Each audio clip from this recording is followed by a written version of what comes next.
kita diharapkan agar selalu berlapang dada, menerima perbedaan pendapat, menerima perbedaan pandangan seluas-luasnya seperti laut. Jadi laut itu luas sekali. Laut itu sangat luas, sangat besar. Jadi dalam hal toleransi kita disuruh jadi seperti laut. Jadi harus kita membuka pikiran terhadap pandangan-pandangan, terhadap pikiran-pikiran orang lain, terhadap pendapat-pendapat orang lain. Jadilah seperti laut. Itulah yang saya harapkan diskusi-diskusi kita di sini. Kita datang bukan untuk mengklaim saya benar, Anda salah, bukan mengklaim saya lebih baik dari Anda, bukan, tapi bagaimana diskusi kita ini seperti tadi, bahwa jadilah kita seperti laut. Jadi kita membuka pandangan-pandangan baru, membuka wahana-wahana berpikir baru terhadap pandangan-pandangan orang lain. Jadi itu yang saya kira untuk alasan saya menyukai dunia tasawuf.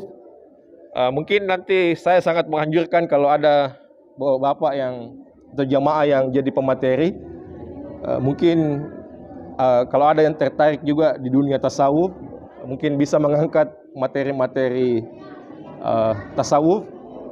Karena itu saya sangat tertarik sekali untuk mengikuti kalau ada jamaah yang bisa menyampaikan. Kemudian materi saya malam ini yaitu tentang yang kedua, yaitu tentang perbandingan agama atau perbandingan teori-teori agama.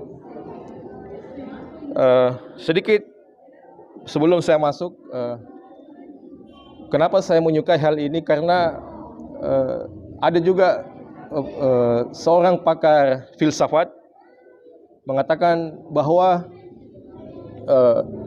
umat-umat beragama baik di timur maupun di barat saat ini berlomba-lomba, bermegah-megahan dalam membangun tempat-tempat ibadah.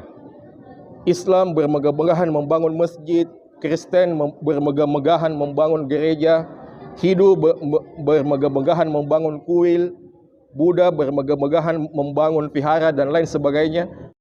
Yahudi bermegah-megahan membangun sinagog, tempat ibadah mereka. Tapi ada satu hal, menurut ahli filsafat ini, ada satu hal yang kita warga umat beragama lupa untuk bangun. Apa itu? Kita lupa membangun jembatan, jembatan antara agama-agama ini.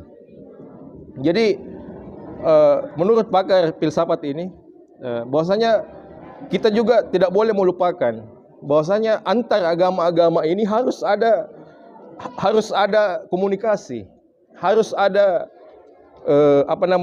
saling pemahaman antara satu sama lain, sehingga kita tidak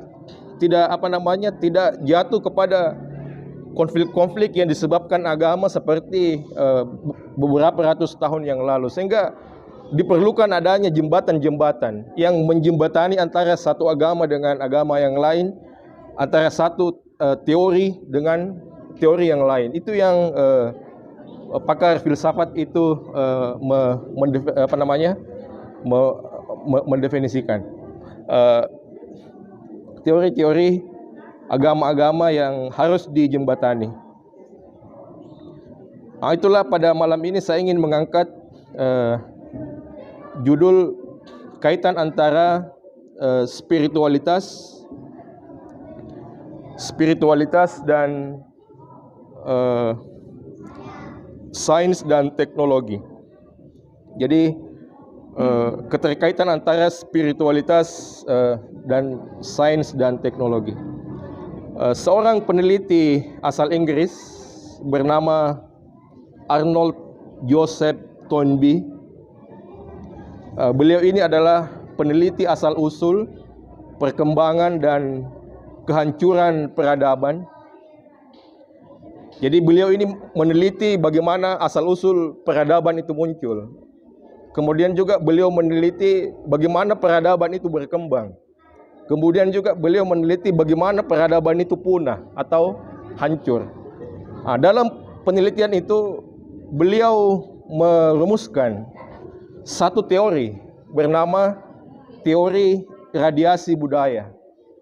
Ya, dalam teori radiasi budaya ini beliau ini Arnold Joseph Toynbee ini menyimpulkan ada 4 poin yang menyebabkan peradaban itu bisa bertahan. Ada 4 poin yang menyebabkan peradaban itu bisa bertahan.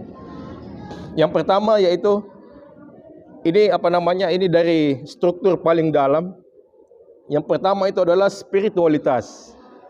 Jadi spiritualitas ini benteng pertahanan terakhir peradaban untuk bisa bertahan. Adanya spiritualitas atau kita bahasakan agama. Kemudian yang kedua, etika. Jadi ketika peradaban itu memiliki etika, maka dia bisa bertahan. Ya, di sini etika yang kita ketahui mungkin seperti norma, adab atau tata krama. Kemudian estetika yang ketiga. Estetika itu adalah mungkin seputar tata kota atau tata aturan.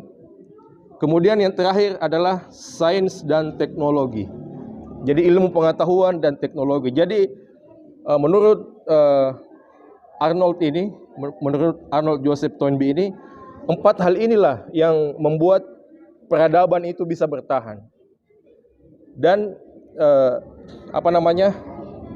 untuk bertahan, benteng terakhir itu adalah di spiritualitas.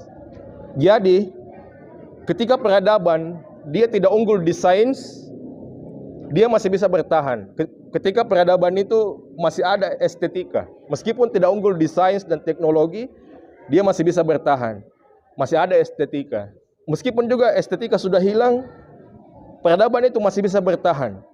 Ketika masih ada etika, pun etika ini sudah hilang, peradaban itu masih bisa bertahan ketika masih ada spiritualitas atau agama.